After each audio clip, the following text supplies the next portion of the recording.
Hey guys, XBadgerKnightX here. Long time no see. Recently, I've had a couple realizations about my favorite pastime, playing video games. Oh my god, dude! If one takes a few steps back, I think a lot of gamers out there, myself included, take this hobby for granted. Making a video game is extraordinarily complicated to say the least, and I feel like we fail to consider just how many cylinders are firing in the background of our favorite games to make everything function in a somewhat cohesive manner. More so than other forms of media, I think it's exponentially easier to tell when elements present within a video game are incredibly dysfunctional because it's a media form that we directly interface and interact with. Everything has to be cohesive at all times in order to prevent us from not only seeing but feeling the holes in its construction. First impressions are indeed everything for video games and are the most important thing for grabbing our attention and otherwise keeping it until the credits roll. However, between maintaining a compelling art direction or telling an impactful story, the most difficult task video games have is teaching its players how to play it in the first place. Tutorials can indeed make or break a game. There is a deep divide here between the shining examples of how to effectively teach a player about what exactly they're engaging with and those who do so very poorly. So that's what I kind of want to talk about in this video. The interest of peering under the hood to see what makes my favorite games tick, what makes them compelling and interesting to experience and play, examining the different design philosophies of a few choice game developers regarding tutorialization, how game devs take feedback from playtesters, how they implement said feedback into more cohesive tutorials, or not, and to what degree players should be expected to learn about the game on their own. So let's get stuck into it.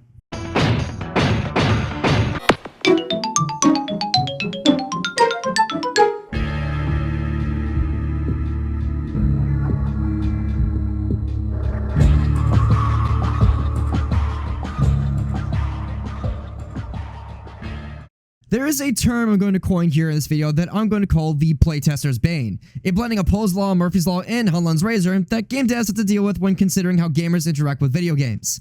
The difficulty of maintaining a cohesive creative vision of balancing a video game out is always going to be dictated by some outside force instead of by the developers themselves. Be it gamers themselves, a bunch of suits, or the world's best or even worst playtesters, their ignorance of how game development actually works creates problems that stem from their own ineptitude with gaming, or more directly, how terrible they are at explaining problems with a product for the devs to then iterate upon with tutorials or better solutions to existential issues with the product. Gamers can and will always find ways to optimize the way that they play, finding creative ways to befuddle the developers, and utterly break their products. Yes! Sorry, where are we going? Oh no! What the fuck is this? You seem to bypass certain story elements, continue to play from this point, may encounter issues. If you choose to proceed anyway, loading any future saves from the title screen will give you the option to reload. Yeah, of course, proceed anyway, fuck you. Despite the best intentions and instructions of the developers, the end users will always and forever find ways to baffle and befuddle the developers of their favorite games. Just know that tomorrow morning before school, you're gonna be mad because you didn't take a bath. I think I'm gonna die again.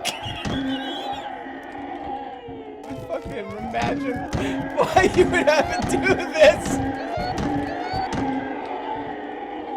In his book, The Art of Game Design, game developer Jesse Schell related a story about how the development process goes when an outside force, such as board member, client, or playtester, makes a suggestion that makes no logical sense. Schell tells us that there was a racing game that was about halfway through its development cycle. Everything was going well from a technical standpoint, apart from some optimization issues with the CPU. There was barely any hardware headroom left to add any more cosmetic effects to the cars at this point, but what the client requested befell the developers. These cars need more chrome. The devs could have said no or yes, but instead they asked the client why the car needed more chrome in their opinion. The client said that it felt like the cars weren't going fast enough. The client also understood that there were technical limitations to making the cars faster, but while giving a more extensive texture job to the cars might be a backwards fix, it spawned a completely different solution that the devs could implement, even if the particular feedback that they got wasn't really helpful at all. The devs did kind of make the cars faster, but it was all achieved through an optical illusion and a movement of the camera. They lowered the camera closer to the ground to make the perceived motion of the cars faster as well. When the client saw the changes to the product, they were very pleased. Now, of course, this would be the ideal client to work for as a game dev. An understanding dude who not only appreciates the guys he hired to work for him, but most importantly, he understands the importance of game feel, how responsive and how good it feels to the end user to play. For all intents and purposes, if we are to discuss tutorialization here and game feel, how games teach players to engage with its mechanics, we first have to start with Nintendo's evolution from 2D NES games and how all their various IPs evolved into 3D games with the N64. Modern gaming, for all intents and purposes, started with the first batch of NES games, but the goal was to make short games that were about an hour in length, as you're mostly left to your own devices to figure out the gameplay. The expectation was to run as far as you can to the right side of the screen, quickly and as carefully as you could, to beat a rather punishing set of games. The philosophy at the time was still stuck in the old school arcade cabinet mentality, where games were just a quick distraction, rather than something that could be its own media form when given enough respect and attention. NES games did this through including detailed instruction manuals that gave you some insight into the story and controls. You could see these booklets as an iteration on how most arcade cabinets had the controls painted on the damn things, but having this based on a different medium, like an instruction booklet, allowed for more creativity and opportunities for games to evolve into something more, especially because the hardware of early NES games didn't allow for complex storytelling outside of simple text boxes. However, out of all the games released in the NES's heyday, there was one game that did legitimately ask more of its players than the lot.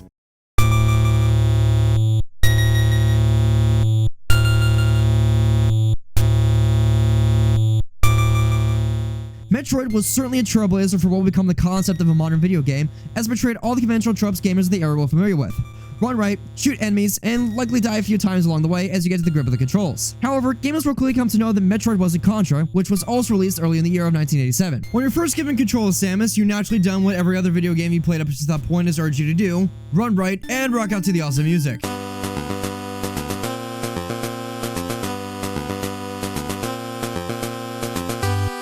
Upon playing, gamers will eventually come to a tunnel that they have no way of squeezing through. While they might try to squeeze on through, Metroid is asking, and more importantly, teaching its players to explore the world that they're in. That backtracking is a core part of this game. So you eventually run back and check every room that you're already in until you come to the room that you started in and walk towards the left side of the screen, revealing a hidden part of the level that will net you the Maru Mari. It's the morph ball. The localization of the Japanese pun that means to roll into a ball. It's the early NES games. Just give it a break. You're then left to explore the rest of Zebes because you not only now have the tools to progress, but more importantly, you have the knowledge and expectations that Metroid is going to ask you to explore the levels and secret passages that hide further items. This is tutorialization worked for Metroid, and it's entire player focused. By defining the tropes of the era and placing an emphasis on the player's new expectations for exploration, they can now work within the mechanics of the game to acquire new items and gear. With these expectations and with enough skill, some players will be able to arguably exploit the game to sequence break it. If the player tests out how Samus interacts with the morph ball bombs, noticing that if they come out of the ball and jump, they get some extra height, they'll be able to pick up the Vireo suit early. Players will also note that they're able to freeze some of the flying enemies with the ice beam. If players play the cards right, they'll then be able to get the Vireo suit early by freezing this waiver inside these destructible blocks and get it flying into the next room above. Normally, you need the high jump boons to get up here, but you know you made the discovery all by yourself, which makes it extra rewarding. Super Metroid will then iterate upon this in the sequel by leaving everything a bit more open-ended for you to explore and for items to collect. But what I want to do now is take a break from Metroid and move on to the N64. More specifically, how Nintendo still iterated on their design philosophy in this brand new era of 3D gaming, starting with Ocarina of Time and Super Mario 64. In this era of video games, the entire industry was now faced with a new problem and dimensions for their new games. Tutorialization of a new generation of gamers, new and old, will soon need an extensive overhaul to cope with the new genesis of 3D games. But was it really all that complicated in the first place? Tell you what, it seemed Nintendo didn't think so at all. Upon creating your first save in Super Mario 64, of course, the expectation is that you're to head inside the castle. But instead of having Mario start inside the castle, or even within a level itself, as his previous outings in the two-dimensional space have had him, we're given control of Mario outside in the castle courtyard.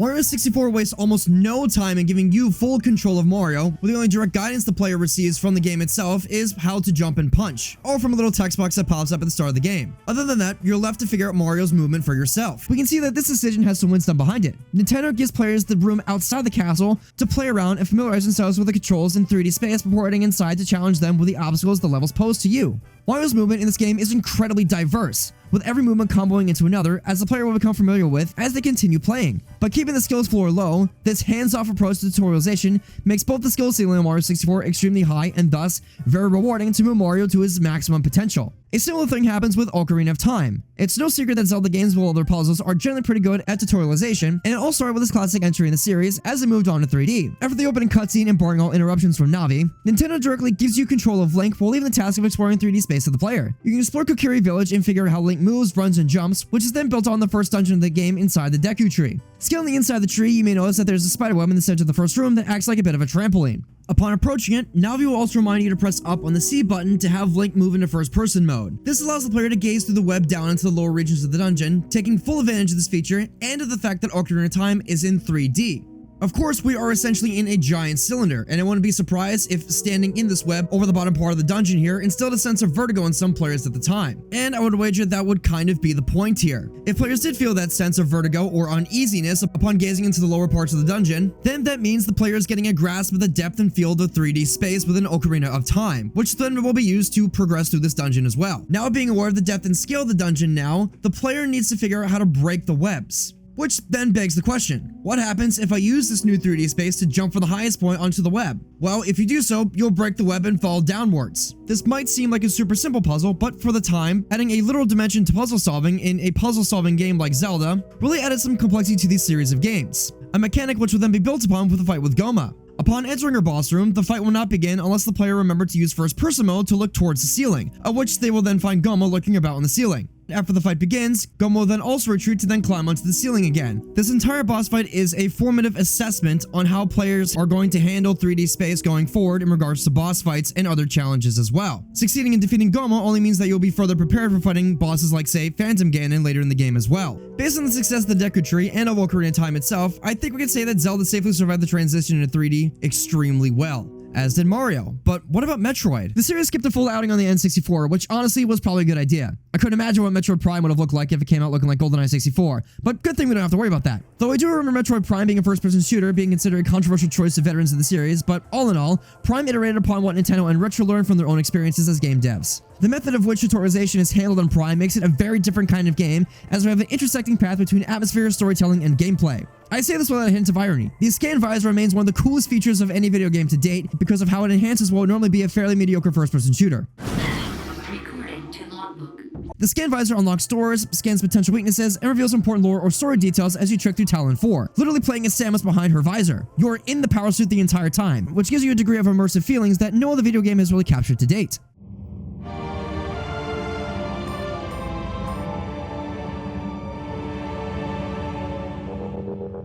It's so immersive, and the way that Prime eases you into the action makes it all the more awesome. The tutorialization here is extremely diegetic on account of how we're seeing everything through Samus's eyes as a means of interacting with the world. We start with a little small tutorial taking advantage of you literally playing as Samus as the game teaches you how to jump and move the camera. More importantly, we're taught how to use the scan visor to unlock doors, and how this feature will set apart Metroid Prime from other first-person shooters of the era.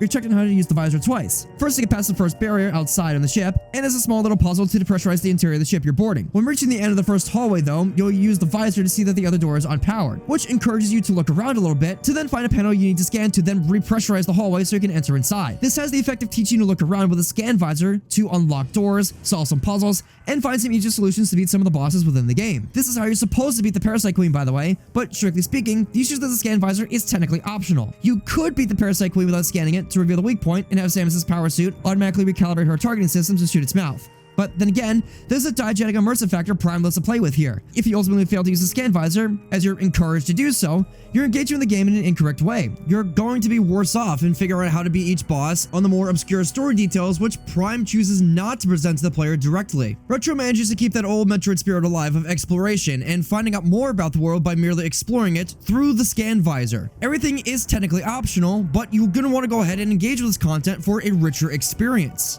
By making it a hard requirement of the gameplay sometimes to open doors, solve puzzles, etc, etc, etc, Retro has this opportunity to elaborate upon the world of Metroid Prime and add to that immersive factor as well as tutorializing us on the scan visor's overall usage and utility within the game as well. As soon as you step into the Frigate Orpheon, by merely opening up the scan visor, Metroid Prime becomes a completely different game. We understand that there's some kind of distress beacon going on here with the Frigate Orpheon with the space pirates that Samus is responding to in kind. But without the scan visor, we wouldn't understand the degrees, the surprisingly gory details of what just happened here to the space pirates. If the player is curious enough and so chooses to use the scan visor to scan some of the bodies strewn about the place or some of the injured space pirates that Samus does encounter, you'll find that several of them have straight up broken legs, missing organs, or some of them are just straight up half eaten. All this has the rather successful effect of getting players interested in the world and interested in using the scan visor more to learn more about the game that they are playing. So Retro does the classic Metroid trope and has Samus lose all of her upgrades, all for the sake of sending the player back to zero so they can teach them more things about the game. One last quick test to know that the player knows how to use the scan visor under pressure this time. Retro now cuts us loose to explore the surface of Talon 4 to then apply what the tutorial section has taught us about the scan visor, combat in general, and build upon that in the future. In the spirit of tutorialization here, once we get to the Trails of Ruins, things get very spooky with the soundtrack and atmosphere.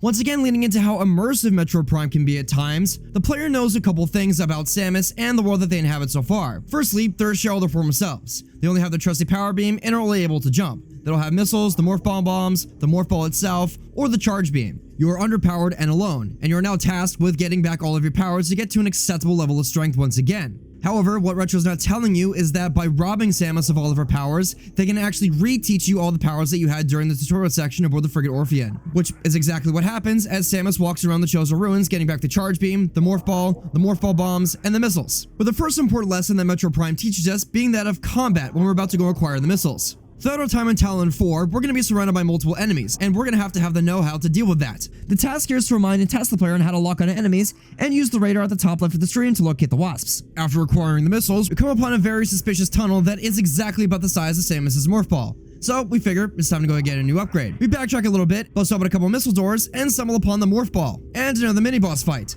Here, in this fight, you're going to be tested on your ability to side dash and evade enemies who want to charge at you and kill you. Instead of battling it out on a circular open arena, where you are the boss of the focus, you gotta play Toro with this evasive beetle thing to shoot its giant beat red behind. A handy skill to have, especially considering at the end of the game, Retro asks you to do this exact same thing versus Ridley.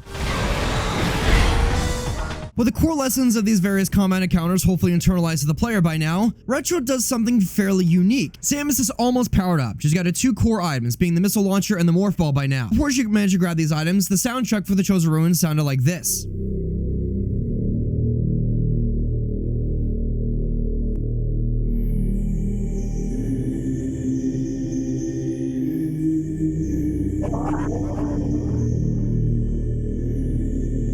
We're feeling very isolated, alone, scared, terrified, underpowered, but now that we have these 2 key items, we can progress a little bit further into the ruins and into the rest of the game as well. With Samus reclaiming some of her power, the music changes to something a little bit more funky, possessing an air of confident swagger that we haven't seen in the game before.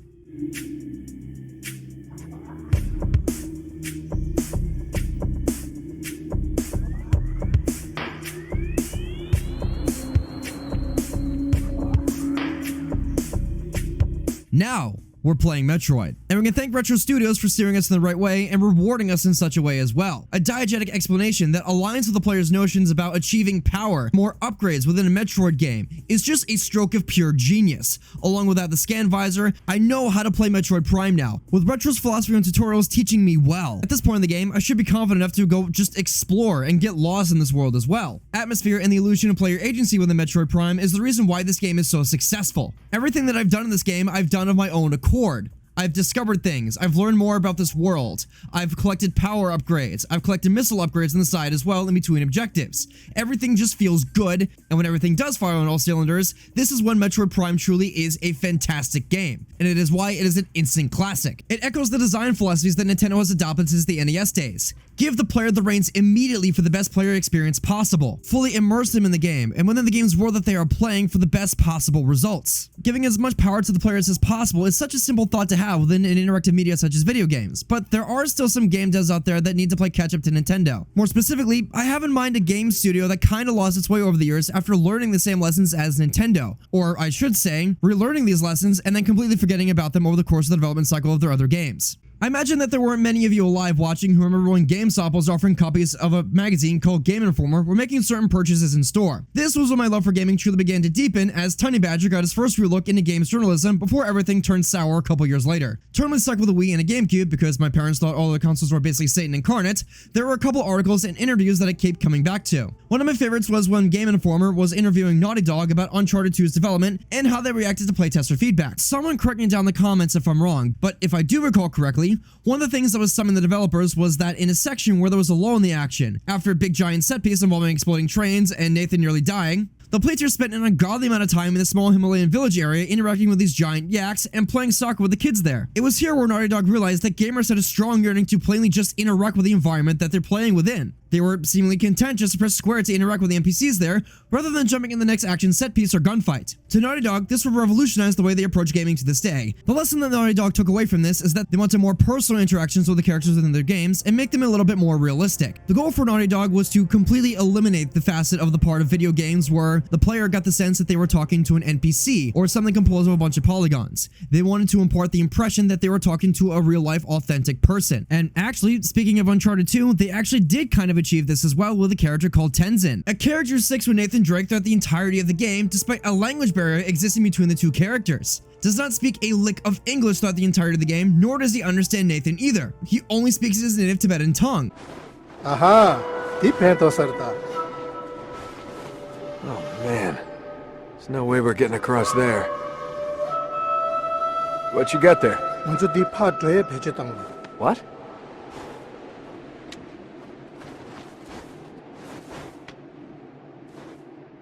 Yeah, good luck, Belle. I mean, that's almost impossible to... Oh, you did it. Nice.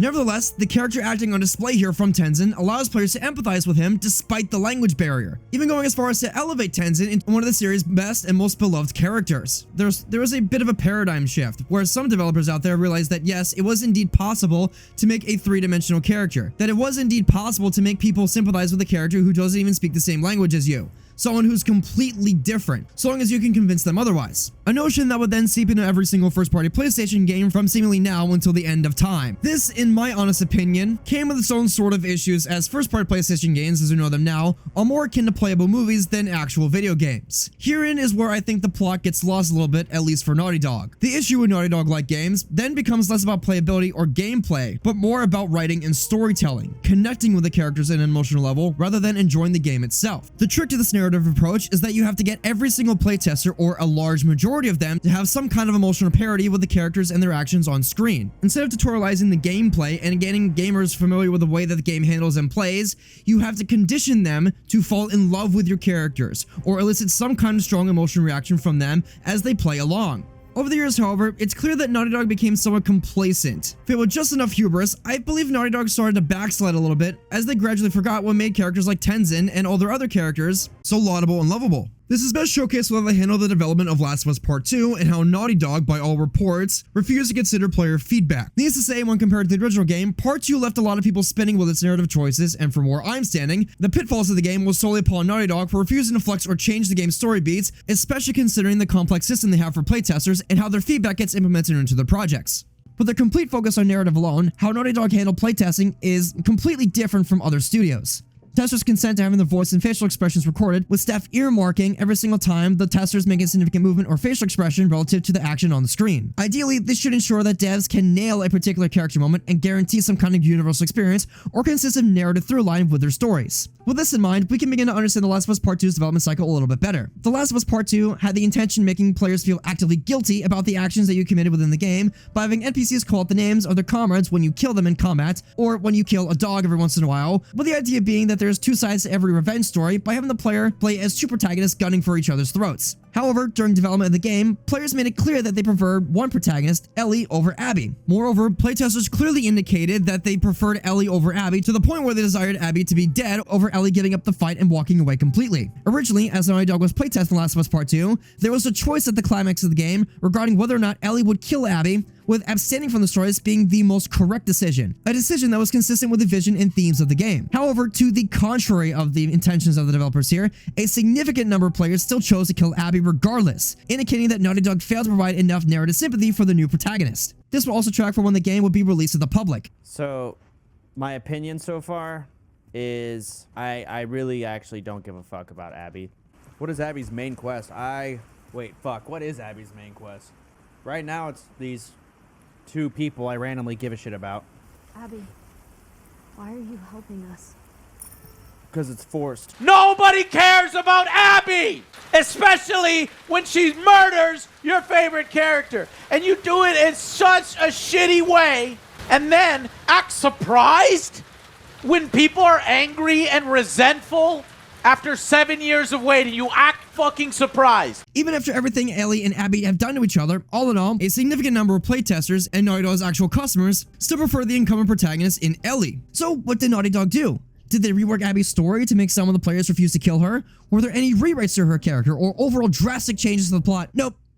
Nope, they did nothing. They stayed the course. And that was to the game's detriment. Instead, allegedly, they just took away the ability for a player to kill Abby at the climax of the game out of the plot entirely. That alone proves just how arrogant such a decision was and how stupid it was. For all the pains Naughty Dog takes to engage and ensure that it takes the right emotional reactions from the gamers, they get one extremely blatant binary choice that indicated just how serious of an issue there was with the quality of the writing of one other protagonist, and they just straight up ignored the feedback, all to just keep the narrative themes intact. They really wanted us to feel bad for doing all this horrific shit in the game as Ellie too. However, it's clear that Naughty Dog forgot about the consequence of strictly adhering to more narrative structure within the games, to make more interactive movies and less video games. That of Poe's Law.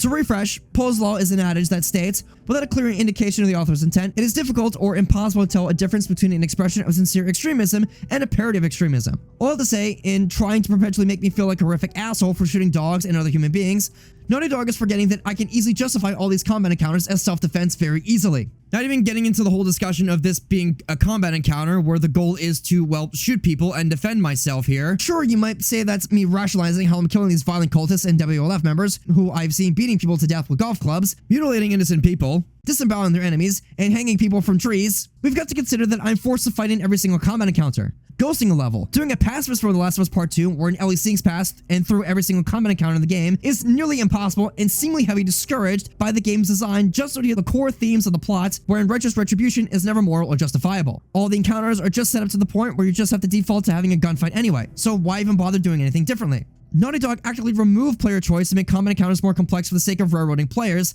into killing more people, which railroading, by all accounts, is never a good thing when you want to make a video game. Players at least need to be given the illusion of free choice when it comes to these sorts of things. Quickly setting aside all the weird moral framework that Naughty Dog wants me to operate within every single time I start a combat encounter within The Last of Us Part 2, they also failed to consider that, the combat is really fun.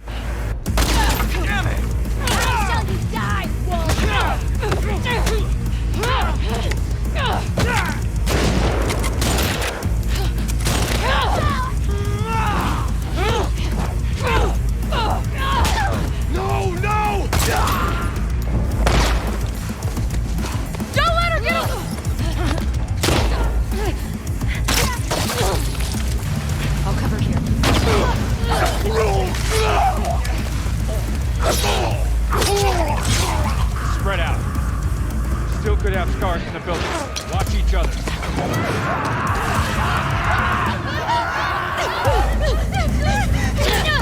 Shit! Spotted them! Over shit! It really does come back to the Yaks in Uncharted 2. In a peaceful situation, after Nate nearly dies, players are allowed to have a little bit of chill time, to play around, relax, and explore, and interact with the world around them before jumping back to the next hail of bullets or action set piece. A scene which utterly befouled and fascinated Naughty Dog at the time, now lost to the memories of a studio that is now keen to railroad players into a cinematic experience not befitting of what makes video games such a unique form of media. It is an utter failure of tutorialization and an utter failure of understanding what makes video games so great and interesting to experience. On the flip side here, if there is anyone that the gaming industry can learn from about how they craft a game, is the odd openness at which Valve relays such information to their audience. I cannot think of any other game that has a director's commentary feature wherein the devs actually take the time to explain to you their experiences and issues with developing a video game, right down to where the company's co-owner literally includes his email address, wherein he asks players to send in feedback directly to his personal email. I can be reached at gayben@valvesoftware.com.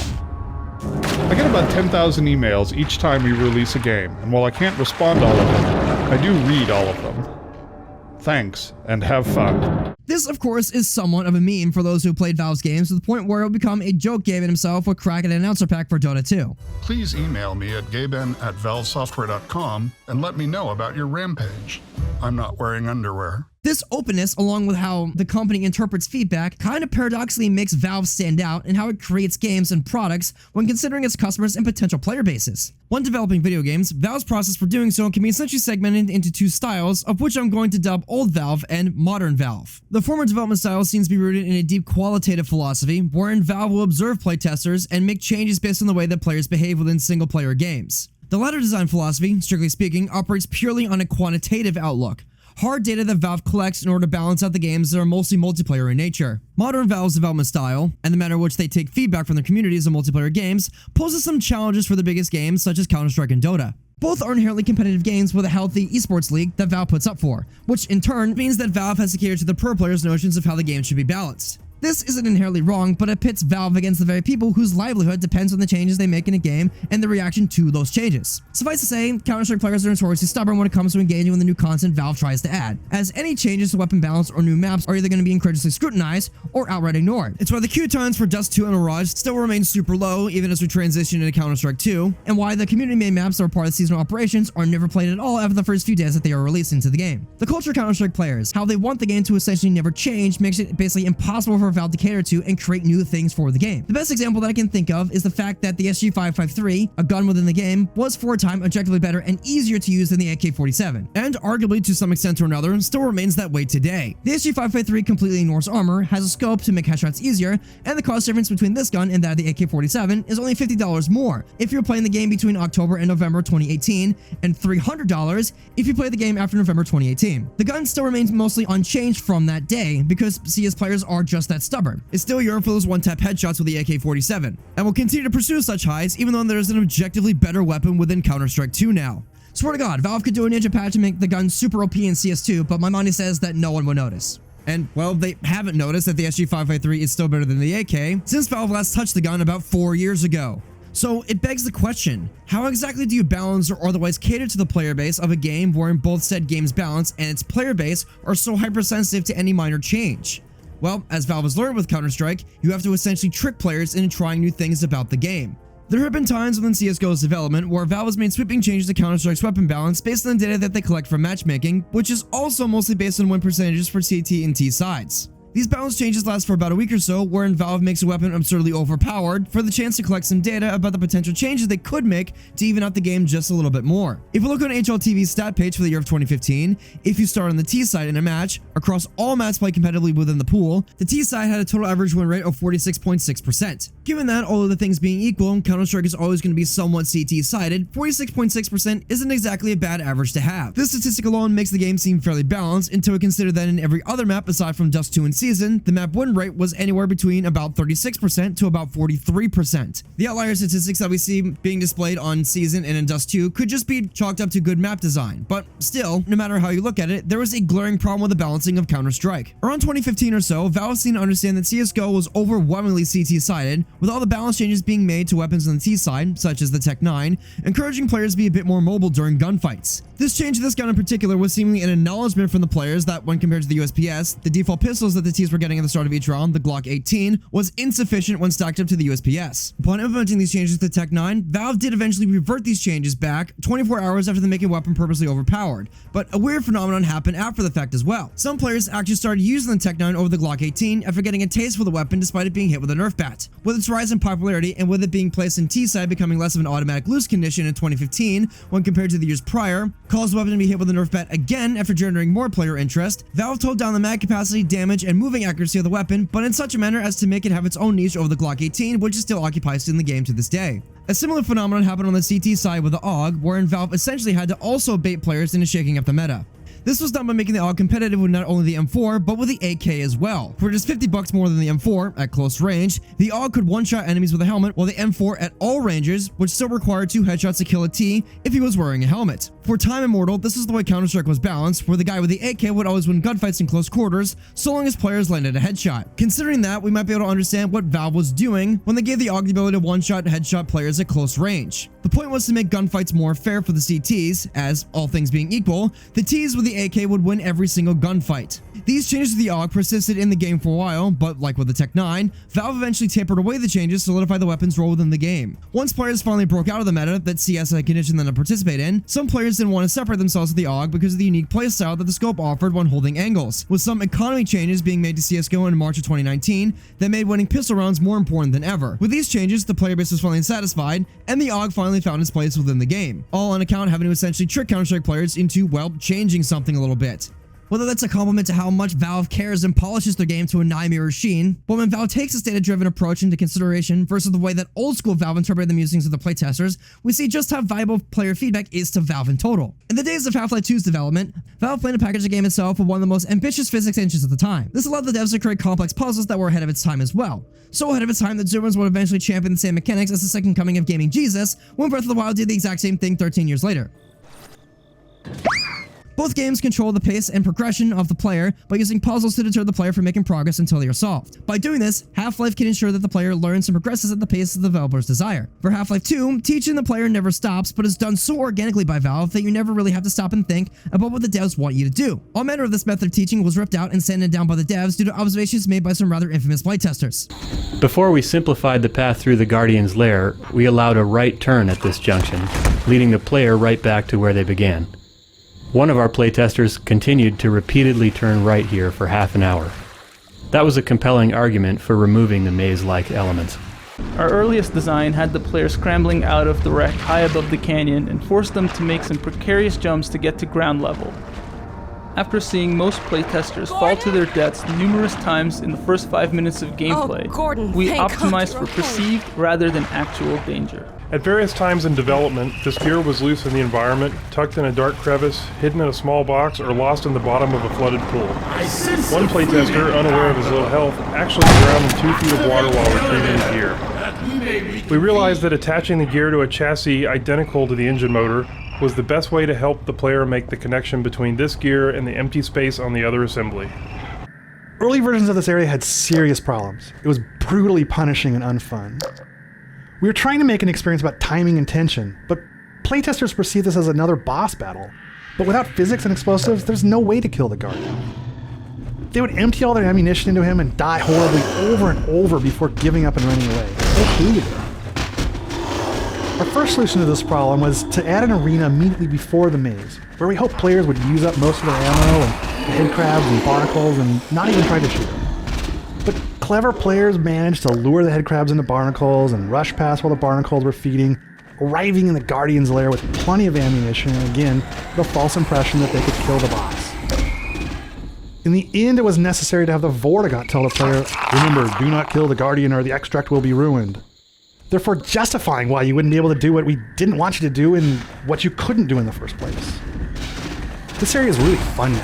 The battle is almost exactly like the original layout. The big difference is that we're communicating our expectations to the player, rather than having them learn by dying. These changes Valve made to Half-Life, along with how Valve remained perplexed about how players would attempt to kill the Resistance members, your allies for health and ammo at the end of Episode 1, simply because Half-Life 1 allowed you to do the exact same thing, gave Valve some pause here. They need to make some changes to the game to accommodate some players. Moreover, not only did they have to show off the capabilities of the fancy new physics engine, but they also had to present the system to the players and have said players interact with the system in such a way where it was easier for the players to comprehend and understand when solving puzzles or interacting with the environment. Wherever possible, we try to mine our robust physics engine as a source of novel puzzles.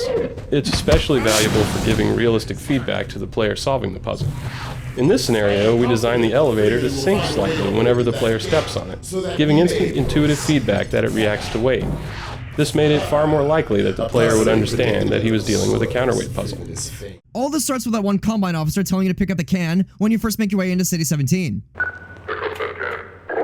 Suppose you were deaf to all the giant screens of Dr. Breen and the general dystopian setting for a second, as this tutorial is designed to inform the player about the physics system within the game itself, as well as the environment. You now know that you can pick up random objects and throw them, which will be necessary to complete some of the puzzles later in the game, such as the seesaw puzzle at the end of the Root Canal chapter. Being that this is also the only way that players will be able to interact with the world, until you get the crowbar from Barney, where we can now break things that hinder on progression, the player will have an inherent desire to pick up everything that they possibly can, because, well, it's the only default action that they can perform at this time. I know for a fact that in your first playthrough, or even your subsequent playthroughs, you completely miss the whole sequence where Dr. Kleiner is explaining why the world is the way that it is, because you were too busy picking up stuff and hurling it around the room, which will ironically be an integral skill going forward. All this is happening while the player is learning how to control Gordon, and while soaking in the finer details of the oppressive world of Half-Life 2 by merely walking through it, unable to do anything to fight back until you get the pistol and the crowbar. This was later iterated upon with Half-Life Alyx, Valve's VR game that they released alongside of the Valve Index, where Valve observed among their playtester populace that rather than getting on with the game, players would stay for long periods of time in Alex's apartment, messing around with objects that they could pick up and interact with.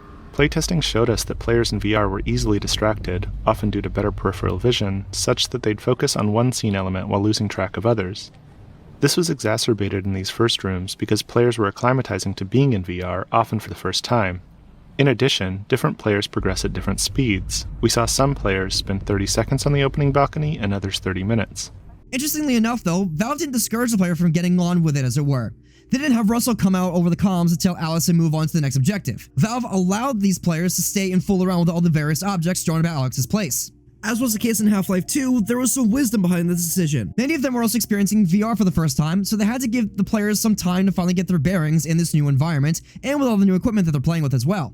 Having them stick around the starting room of the game to give them plenty of opportunities to interact with the environment as a way to ground them both in the environment and familiarize themselves with the mechanics of the game was to overall the game's benefit. Remember, Valve is always teaching new things in their games, and even during the downtime within Half-Life Alyx, even that downtime is used to communicate new mechanics of the game to the player. Eventually, you'll come to a vodka factory where the player discovers that you can pick up the bottles and hurl them around the factory to break them. Russell will tell you to try and pick up a bottle to try and bring it back to him. Only half joking, of course. However, this small little character interaction between Alex and Russell, wherein a young Alex Vance, being very unfamiliar with the perishability of alcohol, imprints the idea that the vodka bottles are very important to the level. Apart from setting up some Steam achievements to encourage the interactions with the bottles themselves, if the player didn't get the hint the first time, there will be a few instances within the level where they'll find vodka bottles sharing space in some lootable chests that contain ammo, resin, and health items. They're going to interact with the bottles eventually and find out that you can indeed break them. This mechanic and the knowledge that the players can indeed break these bottles to make some noise will come in handy when they face down Jeff. This whole organic way that Valve indirectly teaches its players by feeding into our goopy gamer brains, our inherent desire just to touch and interact with everything, we now know how to play a game and beat some of its puzzles. This is why Valve remains the king of game development when it comes to teaching its player base. They are the kings of tutorialization, and it's all done by having us just interact with the game itself. While Valve might be king of guiding players through utilizing extensive feedback,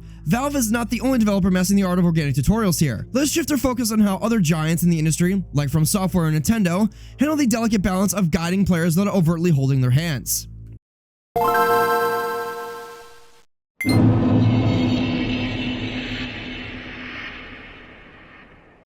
I remember when I first picked up Breath of the Wild and began playing. A bit anxious from its last 30 entry that didn't quite survive the motion control gimmicks, I was curious to see how Zelda would tackle a world that promised the utter freedom to go and explore wherever I pleased. Making such a drastic change couldn't have been easy for Nintendo at the time, and by all written accounts, this overhaul for Zelda wasn't easy. Early playtesting for Breath of the Wild was disastrous for Nintendo, as their first crack at a truly open-world game. Be it through familiarity and everlasting presence of their expectations of what a normal Zelda game was, most players were keen not to actually explore this vast world that Nintendo created for its players. Instead, they followed a straight path from objective to objective, as was the case in previous games.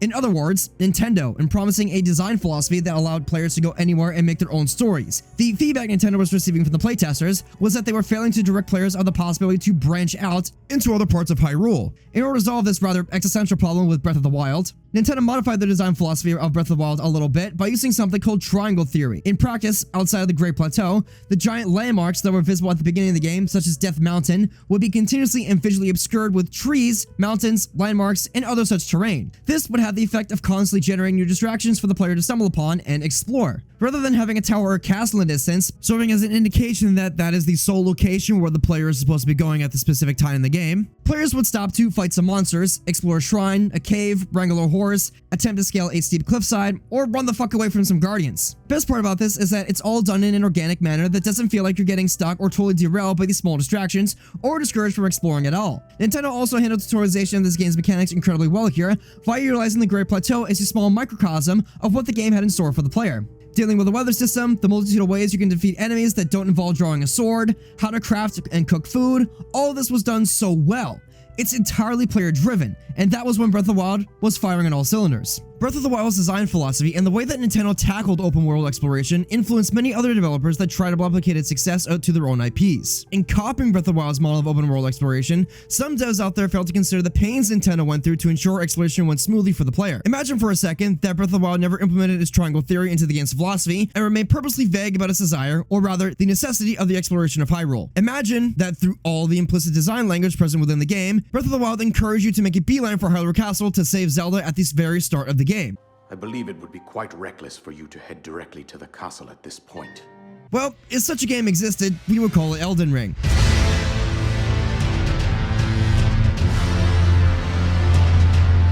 I like what Elden Ring has to offer as a Souls game set in an open world, but there's a couple things about Elden Ring that really do rub me the wrong way when compared to other Souls games.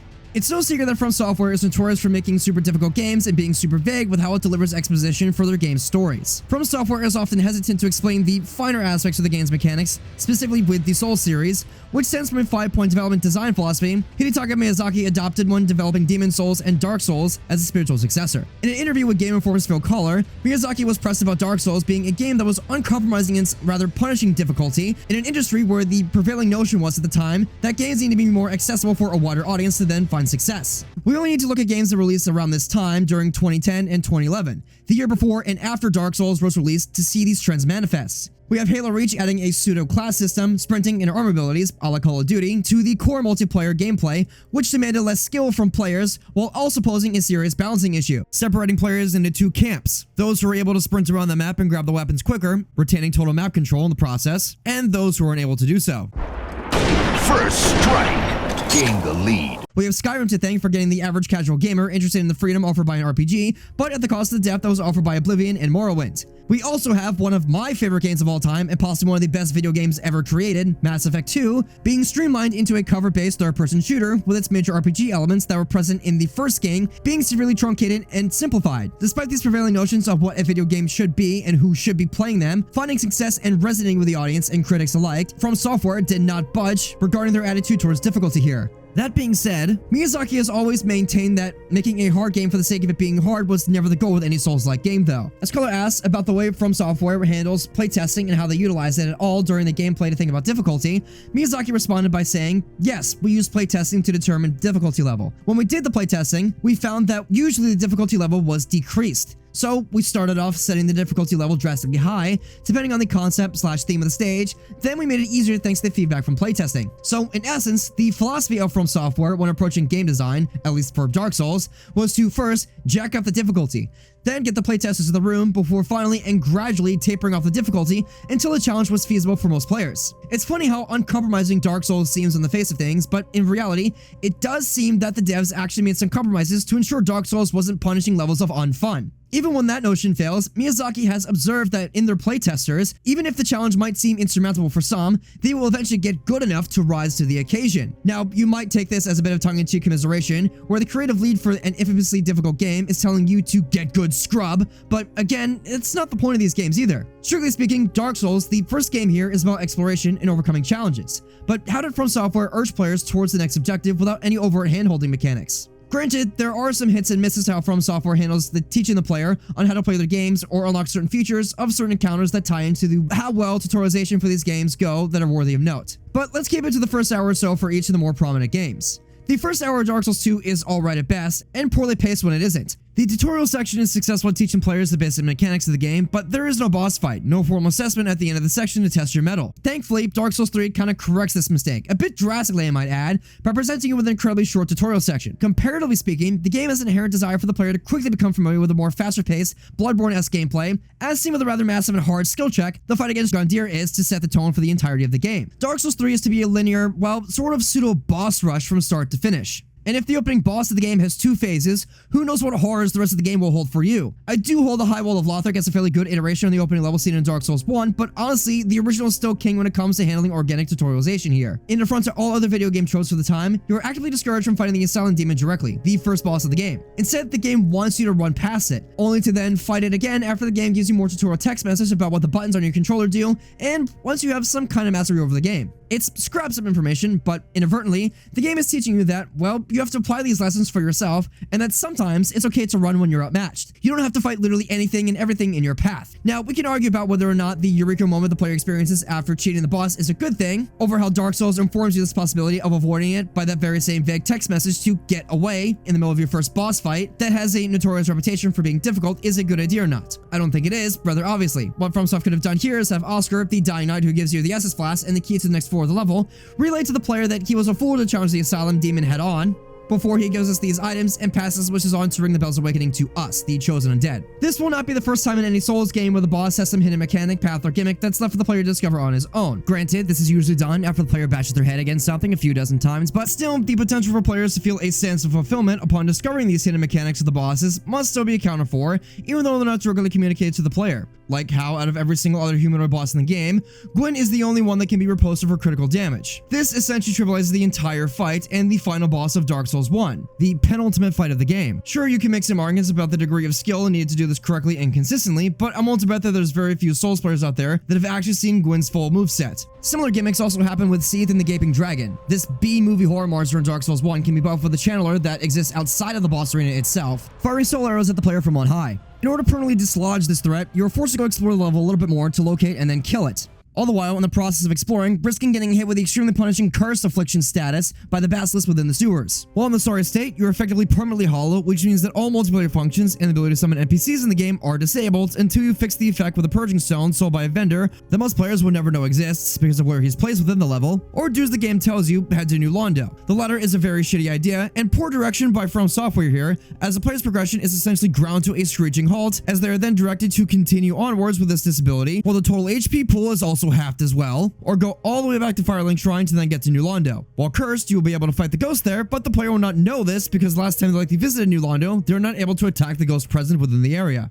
The same problem happens with your first encounter with Seath. You're supposed to lose here upon your first entry into the Duke's archives, but the penalty of losing is the player having a high chance of being cursed as well. I'm not sure what intended lesson I'm supposed to take away from this encounter. Perhaps I'm being prepared for Seath's boss fight involving the stats effect for round 2, but that's still not a good enough reason for the stats effect existing at all. Nor does this excuse how punishing it is to players. Moving on from Dark Souls 1 to its sequel now, Dark Souls 2 has a bunch of these gimmick bosses, and they wax and wane in quality. In DS2's vanilla content, players often have the ability to modify a fight upon exploring and interacting with the level. When applied though, the efficacy of these practices are indeed debatable, but it's clear that they do incentivize exploration of a level to some extent or another, which is a good thing. An aspect of these gimmicks that FromSoftware wanted to carry over into the DLC of Dark Souls 2 to then iterate upon in some way. However, as many DS2 players know, there were a bunch of missteps along the way. Where this starts to falter is with Fume Knight Rame of the old Iron Keep DLC. Now, don't get me wrong, Rame is a fantastic fight, and it's actually one of my favorites next to Artorias in Dark Souls 1 and the Abyss Watchers in Dark Souls 3, but I need to have a word with you all about his reputation as a difficult fight and how FromSoftware collected the data for the fight in the first place. As reported by FromSoftware and by IGN, you have a 93% chance of losing to Rame when you first step into that arena. This would make Fume Knight Rame the hardest boss in the entire history of any Soulsborne game ever made by FromSoft. For reference, based on Steam achievements, Elden Ring's Millennia, Blade of Mikola, has a 65% chance of defeating players when confronting her, and she is considered to be legendarily difficult. Coming back to Rame now, if we look a little bit deeper here at the stats and what this number actually means, we can see that, well, this percentage value is a little bit inflated. Now, as to what's causing Rame's victory stats to be pumped up a little bit more than the average boss, by an order of magnitude that is, we need to look at an item called Smelter Wedges. There are a total of 11 of these wedges in the DLC area of Broom Tower. When you first enter the area, you get 6 of them for free, off of what more studious players will eventually recognize as the corpse of one of the Ashen Idols. This is effectively a small tutorial on what the game expects you to do with these items. Stab the idols with wedges to kill them and remove them from the map, which is then also corroborated by the item description as well. This kind of tutorialization seems fairly easy and simplistic, but without looking it up, the expectation FromSoft is setting for its players is that you're supposed to use these things to dispatch the Ashen Idols as soon as possible. And well, frankly, who could blame the players from doing so? It would make the most sense to neutralize these Ashen Idols because they either spit out a very damaging Fire Cyclone spell or buff the enemies around them. So it would make sense to get rid of the idols first and worry about the enemies later to make the run back to go grab your souls from death even easier. However, if you immediately use all your Smelter Wedges, the second to last boss of the area, Fume Knight Rame, will become an impossible fight if you burn through all of your wedges. Much like the way the Challenger buffs the Gaping Dragon in Dark Souls 1, the Ashen Idols assist Rame, but not by offering a flat 20% buff to his outgoing damage or by casting annoying magic at you. Instead, the Ashen Idols outside of Rame's arena heals him for about 400 HP per active idol.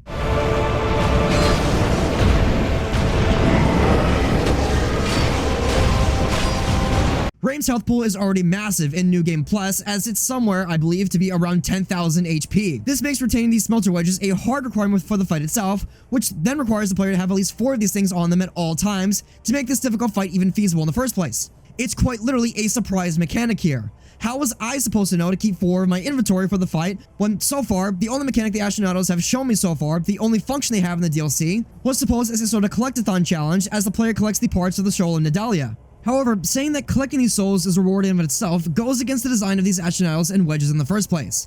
If using these wedges is supposed to promote exploration of the level, but using them also will be detrimental to you in the first place as you progress downward through Broom Tower to go fight Rame, then every single player who interacts with the level will have an inherent incentive to find the fastest route down to the bottom of the tower to use the remaining wedges before fighting Rame, thus making any kind of incentive for exploration that FromSoft offers the player to, well, explore Broom Tower before going to fight Rame kind of pointless and moot. So yeah, if it wasn't clear, this gimmick about Broom Tower doesn't bring about any benefits to the table at all.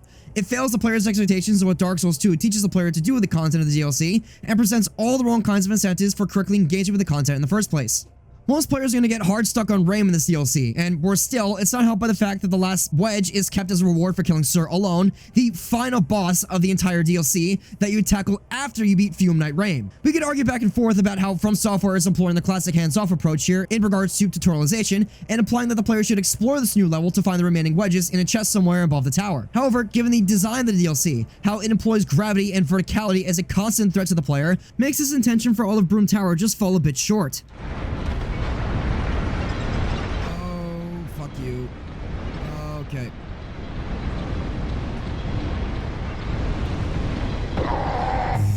Alright, let's go. I put that in the cringe compilation.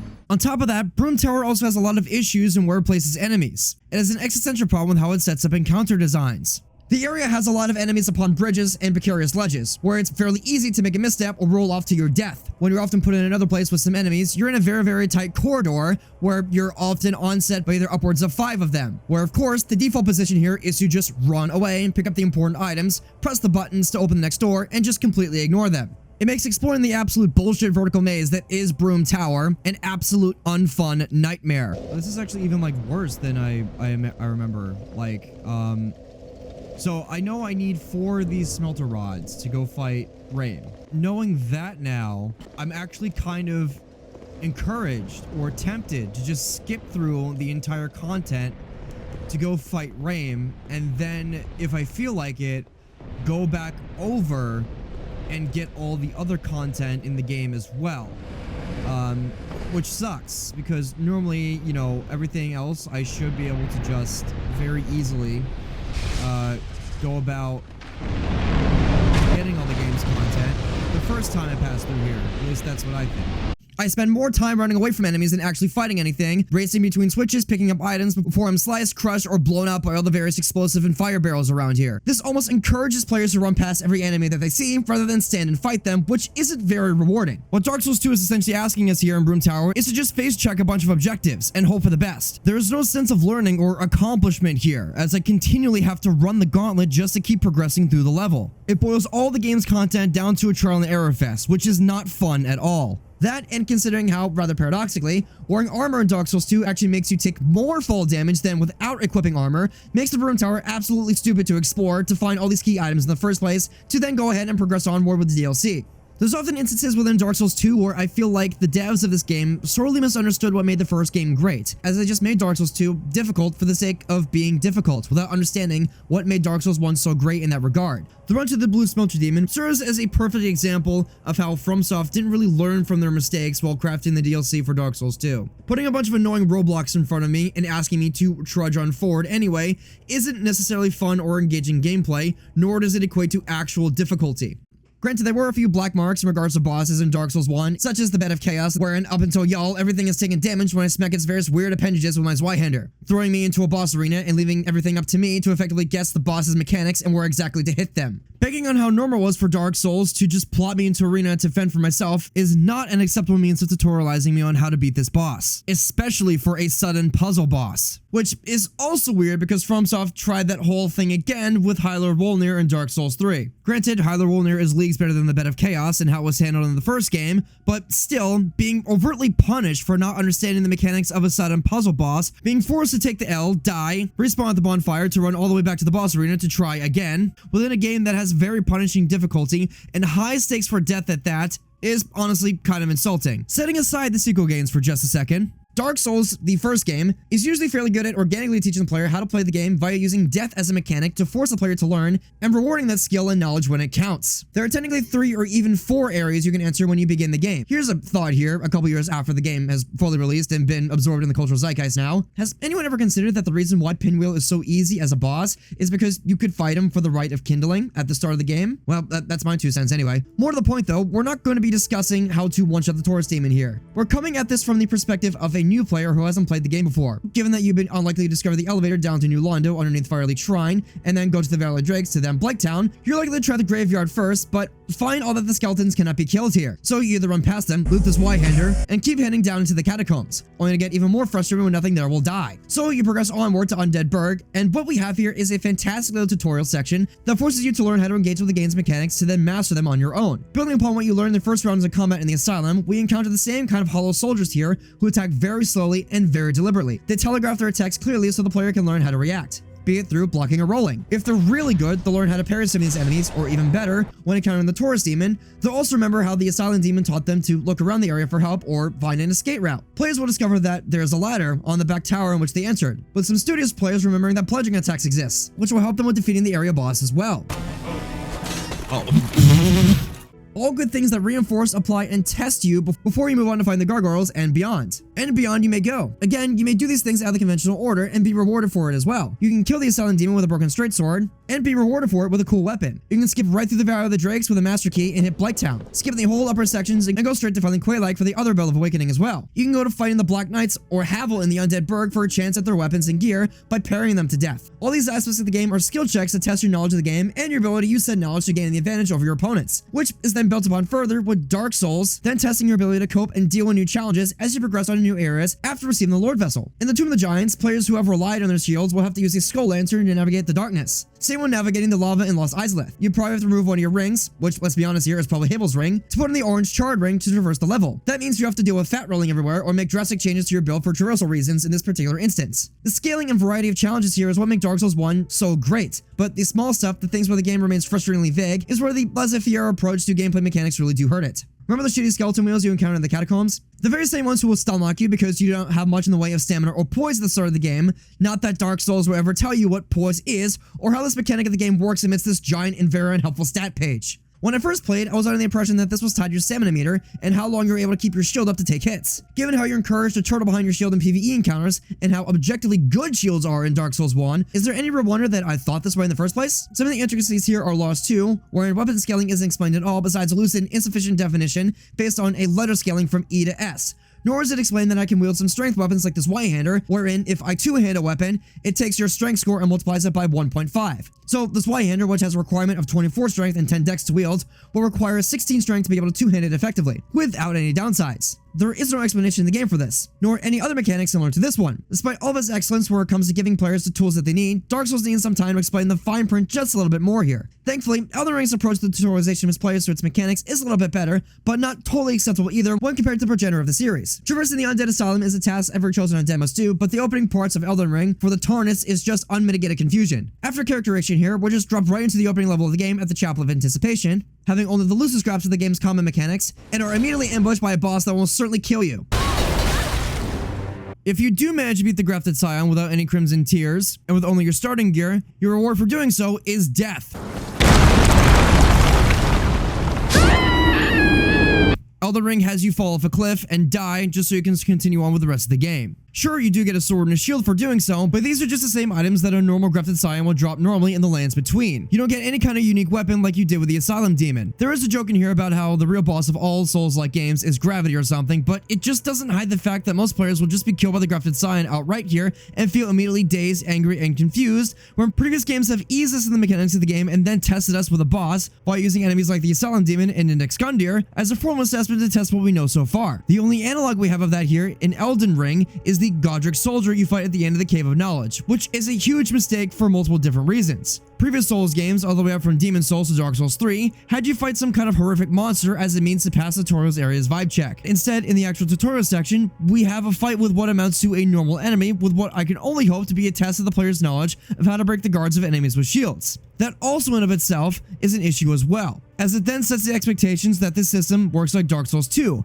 where only enemies with shields can be guard broken. In reality, all enemies, humanoid or not, can be guard broken and hit with a visceral attack for massive damage. We need to retain some parity with other games here in Elden Ring. Let me fight another Grafted Scion to test my knowledge, and to get some revenge. However, Elden Ring makes it clear that it wants players to be on a set path before cutting them loose to the open world. We talked earlier in this video about how Nintendo took great pains to ease the player into the world and content, as Breath of the Wild did with the Great Plateau. We see none of those lessons being applied here with Elden Ring. After clearing the tutorial section, being somewhat familiar with the mechanics now, we then progress onwards, and because this is an open world game, that means we can travel anywhere we want. But of course, it's not that simple. Because this is a Souls game, the potential and consequences for death are plentiful and very severe, which is then compounded by a few other factors as well. For one, exploration of the world is pointless until you activate a flag, where Melina will then allow you to put your runes towards a level up. Until you hit that flag and rest at this specific site of grace, you will be perpetually stuck at level 1. It doesn't seem like a big deal until you poke around Limgrave a bit, amass enough runes for a few level ups, or defeat a few mini dungeon bosses or two, only to then lose it all due to Elden Ring railroading you in such a manner. There's also the fact that because Elden Ring sets these these flags as a mandatory action that the player needs to take, it severely hamstrings players who want to replay the game without going through New Game Plus, as you have to hit these flags in order to receive your mount and the ability to level up when you just want to get on with the rest of the game. Something else to consider here is the fact that you are so fragile in an early level that it might discourage some exploration of the lands between for some players. The way Dark Souls handles damage scaling, wherein you do massive amounts of damage and receive massive amounts of damage compared to your opponent's health pool, is by design. This is an acceptable metric for encounter design for a more linear game like Dark Souls 1 and 3, but for Elden Ring, the scaling gets a bit iffy depending on what area you happen to be within, where it's not clear if you're under or over leveled until you try and take a swipe at something. I cannot express how frustrating it is to barely manage to thoroughly run through an optional dungeon only to then be forced to turn back because at the time it didn't have the capabilities or strong enough weapons to complete its boss. At that point, why bother exploring at all? And now that I'm armed with this knowledge, I'm going to be discouraged from exploring all the other dungeons out of fear that I'm still going to be underleveled to complete those as well. Everything can and will kill you instantaneously as Elden Ring plops you into this world while discouraging you from exploring it out of a rampant fear of death via implicitly and explicitly discouraging exploration when you first begin a new save. Namely, the way that Elden Ring urges you to go face check Margaret the Fell before doing anything else important. Now some of you might be going, oh wait Badger, you're not supposed to be fighting this thing early in the game, and I will counter by saying bullshit. By every conceivable metric, every tidbit of information I got from the level design, the directions of the sign of grace on the map were pointing, and from the various NPCs in the game that I encountered, like Melina, Vare, and Rodrika, every aspect of Elden Ring right now is practically screaming at me to go to Stormvale Castle to fight the boss there. It's time you set off to Castle Stormvale on the cliff, where grace would guide you. Can you pass on a message for me? If you see the little chrysalids in... Upon the cliff, in Castle Stormvale, is a shard bearer, a demigod, who inherited a fragment of the shattered Elden Ring. If the rays of grace signal the castle, then the Elden Ring beckons you. As an ally by pact, I pray that you are fit to face the challenge presented by the ring. It is the first landmark you see outside the tutorial area way off in the distance, which makes me want to go there. Remember how Nintendo took feedback from the players to avoid this exact issue of players beelining it to the next objective? Remember why they said that this was an objectively bad thing for an open world game? Yeah, so it happens in real time to another game that's inspired by Breath of the Wild here. All the enemies on the road up to Stormvale are way too strong for you to fight directly, as seen with the tree sentinel effectively phoning you away from the first side of Grace, and then to Stormvale's gates. When you do reach the gates, Melina gives you your mount, Torrent, and then you see what is effectively an obstacle course made just for the player to try out this new mode of transport. FromSoft is urging you to gallop past the enemies to the next side of Grace here, to the interior of the castle. If you fail, or if Torrent gets killed, your punishment for your lack of skill is to be sent back to the left side of Grace in order to learn how to drive Torrent under duress, which is fair. It is a skill you'll be using throughout the game as you travel the lands between. Eventually, you'll manage to make your way past these obstacles for a bullshit combat test against Margaret the Fell, who will likely utterly crush you over and over and over again. This is not helped by the fact that Margit and many of the other bosses in the game, like the Godskin Apostles, seem to be able to read the player's button inputs, such as when players decide to heal or buff their weapons. The movesets immediately punish any wiggle room any player might have to the point where it seems like Elden Ring is just taking you for a ride. The game also seems to expect that the player loses against Margit the first time as well. Melina will offer to take you to the Round Table Holds, where you'll be able to upgrade your weapons and purchase some spells to help you out, which would be fantastic if it wasn't for the fact that all of your runes are mostly likely trapped in Margit's boss room along with him, if you haven't lost all of them by now. So after being directed by literally every single aspect of Elden Ring to go fight Margit at this point, you have a couple different options on how to beat him. You could also leave, grind some enemies for some new equipment, or to scrape together some runes for a level up here. But again, due to how the game handles level scaling and damage output, you'll likely be discouraged from exploring the rest of the world until you beat Margit because everything is about 100 times stronger than you. And we're going to absolutely thank Margit for imparting this notion to the player, even though it might be untrue. By setting this expectation that I have to fight him, it's going to make the surrounding areas feel impossible to deal with. Now, of course, you have the optimal way to do it. Use the Jellyfish Spirit Ashes to poison Margit and dodge until his health bar ticks away while using a summon as a tank to distract him while using a bleed weapon to then expedite the process even further. It is indeed very optimal, but again, in FromSoft striving to be as vague as possible here, makes even running this strat not necessarily more difficult, but just extremely annoying. As is the case in all other As was the case in all other Souls-like games, if I summon another co-op player to help me try and defeat the boss, it actually just makes the boss's HP pool bigger, effectively making it harder. Not even going to get into that whole discussion about how Elden Ring's co-op system is needlessly complex when compared to Dark Souls 2, 1, and 3. What I will say though is that leaving the tutorials in these mechanics up to a text box, such as the crucial bit of information that tells you that you actually have to opt into co-op, is a huge mistake as well. This tutorial was handled by Solaire in Dark Souls, where he introduces the idea of jolly cooperation to the player player, gives them the tool to engage with this mechanic, and tells them to look out for his bright yellow summon sign out there in the world. So Lara is an effective tutorial regarding this mechanic, and that's partly due to its affable nature as a character, which is a tutorial that is leagues better than just dumping it in the text box here, without having the player practically learn how to use this mechanic in a meaningful way. So with interacting with the co-op systems of Elden Ring being needlessly complicated, then we just have to resort to bashing my head against Margit with a bleed weapon like the hook claws or the Uchi katana I started out with as a class weapon with the samurai. As of right now, I am now convinced that the bleed weapons are the only way to take down bosses in this game due to how the game handles exploring and player leveling as well. There's going to be multiple times within Elden Ring where you're just going to be able to waltz into a dungeon and suddenly just get immediately face checked by a boss that you're way too underleveled to deal with, and bleed sort of helps obfuscate that a little bit more. This is also why I'm now rocking the Bloodhound Greatsword on my main character here. Still though, with Margit and other bosses as well, the bleed damage alone eventually wasn't enough. I then tried to summon the spirit jellyfish for the fight, only to find out that I couldn't. After a few more tries, I eventually caved and looked up what I had to do in order to obtain the Spirit Calling Bell, being dumbstruck about the asinine requirements I needed to meet in order to use this newly core part of the Elden Ring combat system. Building into how needlessly complex and obtuse Elden Ring is sometimes, in order to get this item to summon spirit ashes like the jellyfish for boss fights, I need to find Ronnie sitting by the ruins of the Church of Ella in Limgrave outside of the castle gates here. The logic of discovering this interaction, or as best I could tell from FromSoft's intentions, is that after losing repeatedly to Margit, I would then go back to interact with Kale about something or another regarding upgrading my equipment, possibly. Perhaps I was to receive another freebie for him, but then again, that doesn't track because I don't have any runes to make any purchases, and apart from that, I have no other incentives to backtrack at this time. Ronnie appearing here at this church to give you the Spirit Bell also runs on an invisible clock as well, wherein if you rest at too many new sites of grace within Stormvale Castle, follow Melina to Round Table Hold, an offer which that you can't seem to decline when it's given to you, or beat Godric, she will never spawn at the church. Thus, you will never receive the Spirit Ball from Ronnie if you do as the game bids you to do, complete Stormvale Castle to take Godric's great rune from him. As if that wasn't infuriating enough, the requirements for making Ronnie appear at the church is that you have to teleport to her location from another side of grace. She will not appear if you choose to do the following. Manually going back to the church, as in walking there, won't make Ronnie appear. Sitting at a side of grace, any of them throughout the entirety of the world will not work either in order to get her to spawn. Passing the time done while resting inside of grace, either inside or outside the church, will not make her appear either, nor will quitting out of the game and loading back in. Once the player teleports to the Church of Ella after acquiring the Spectral Steed Whistle, the device used to summon Torrent, the time will automatically be set to night so you can meet Ronnie at the church. For all intents and purposes, you are now robbed of the Spirit Bell, robbed of almost every single reward for beating most of the mini dungeons of the game and the ever jails you encounter within the lands between, without any true recourse here. Now, despite that, I did say seemingly robbed, because what actually happens is that you can actually purchase the bell from the Twin Mana Husk and Round Table Hold for about 200 runes. I did not know this, further obviously, because this item being available on this merchant was never explained to me at all by anybody in the game. I thought that the spell thing was either a consumable or a weapon to cast int spells with. In Souls games, I don't do magic because big swords are cool as fuck. Nothing gets between me and my trusty Zweihander. So I paid it no mind until I got fresh with the Margit and had to look everything up on the internet.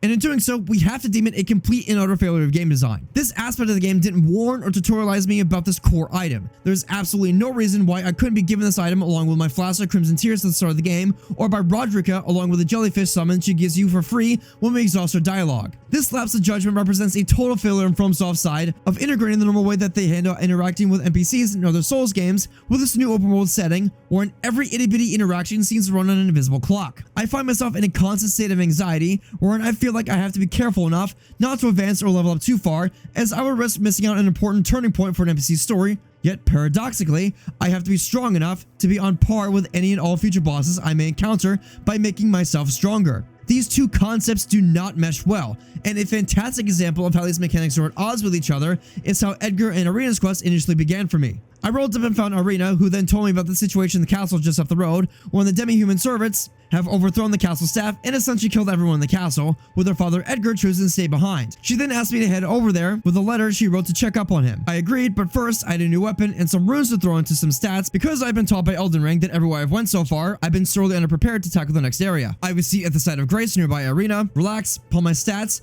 and go back to find Irina fucking dead. Having played other Souls games before, to completion mind you, at that time I thought I'd set an event flag for her death or level up too far, which then also felt like the game was punishing me to some extent for just engaging with the game mechanics in a way that I thought I was supposed to be doing. Of course, I hear all the very smart people in my comments typing, Badger, this was all a part of the quest and was going to happen anyway. Yeah, that still doesn't make it okay. This entire issue could have been avoided if they had the foresight to kill off Irina after set on another side of Grace within the same castle that Edgar occupied, or by triggering Irina's death by virtue of giving Edgar the letter. Given how much time and shit I slogged through just to make it this far, only for the game to seemingly arbitrarily kill an NPC I literally just talked to, almost made me stop playing on the spot. It was at this point, as a Souls veteran, where I basically hit my limit on my tolerance for FromSoft's bullshit vague gameplay and narrative design. It felt like I was getting into the swing of things and understand the rules of Elden Ring at this time, but then I was quickly reminded that there are no rules, and if there are rules indeed, FromSoft will never tell me. On top of that, all the bosses up to this point haven't been very fun or memorable or even challenging, to say the least. This is undercut by a few mediocre ones here and there, which are recycled endlessly or reskins of other major bosses in the game that you already beat. Oftentimes, I find myself way too overleveled for these encounters, making the reward for exploring a dungeon or a cave not worth it whatsoever, and thus makes exploring the world of Elden Ring feel very unrewarding. So far, I never experienced that eureka moment or that point of cathartic triumph like I had with the Taurus Demon in Dark Souls 1 or being the Abyss Watchers in Dark Souls 3, with the game formally testing what I knew of those boss fights. I don't even want to think about what was going on through a total noob's head when navigating the new player experience with Elden Ring. I'm sure they managed, but Jesus, it would have sucked. Come to think of it, everything about my gameplay knowledge of Elden Ring and my success with the game's combat encounters so far came from playing other Souls games before this one, which is more of a black marker in Elden Ring than anything. I was able to understand the stat screen in Elden Ring, how my weapon scales with my dex or strength stats, and how best to beat Margit with bleed damage weapons such as the hook claws and the Uchi Katana because of my prior knowledge from other games, despite being objectively misdirected into a wall by the game's poor instructions. I was only able to skate on by with combat encounters because I am a Souls veteran. You would think that FromSoft would realize that being stupidly vague about how to engage with its mechanics is a straight up failure of proper tutorialization by now, but they haven't really learned the lesson quite yet. And by all means, FromSoftware doesn't seem to want to learn the lesson from previous entries. As I write this, Elden Ring's DLC will model these same missteps made in Dark Souls 1 to access the new content. It'll be get kept behind two very difficult bosses, being Radahn and then ultimately by Mohg. Only 54.5% have beaten Radahn, and only 38.7% have beaten Mohg at this time. I have absolutely no idea how FromSoft is going to communicate these requirements to its players, and I am not excited to find out. So where does that leave us in regards to tutorialization in video games? Well, as much as I love the challenge and depth of FromSoftware's games, Elden Ring's approach to tutorials and quest mechanics feels like a step back rather than an evolution in the series. FromSoftware hasn't quite nailed the new player experience as they move from the linear action formula, so familiar to the Souls-like series, to an open world. While the open world offers unparalleled freedom and discovery, it also exacerbates the long-standing issues of unclear instructions and arbitrary progression blockers present within the Souls-like series as well. While learning through death remains a core aspect of the game, it is frustrating that with an experience designed for exploration and experimentation, players are still forced to rely on external resources to navigate its many complexities, something that I cannot say for other games. Contrast to the way other developers handle tutorialization, how they teach players to experience their games, Elden Ring pales in comparison. Nintendo, Valve, and even Naughty Dog have learned the value of letting the player take the reins immediately. As I said at the start of this very video, game development is hard, and so is steering players toward the right objective. But I think that we can all agree that giving the player the freedom to learn and explore on their own makes for a teaching experience that in turn makes the game more memorable. As I'm finishing up this video now, both Elden Ring's DLC is about to be released, and Metroid Prime 4 finally get a gameplay reveal trailer along with a loose release date for next year. Of course, I'm excited to experience both of these titles and all their content, but when iterating for sequels, both Retro and FromSoftware need to recognize that these games aren't infallible. Making a sequel to a beloved franchise with a famous pedigree requires a willingness to learn from past mistakes that must prioritize player experiences over preserving a legacy of inscrutability. With that being said, thank you all for watching and listening. This has been XBadgerKnightX, and this was my return to YouTube after some time away from the channel. This was all a break from our normally scheduled program, and now we're going to get back on track with our normal character analysis content. I would like to give my thanks for those of you still subscribed and still supporting me on Patreon after all this time. Next time I see you on the channel, we're going to be beginning Season 3 of Dichotomy of a Character for real this time. So, I'll see you all then. This has been XBadgerKnightX, and goodbye for now.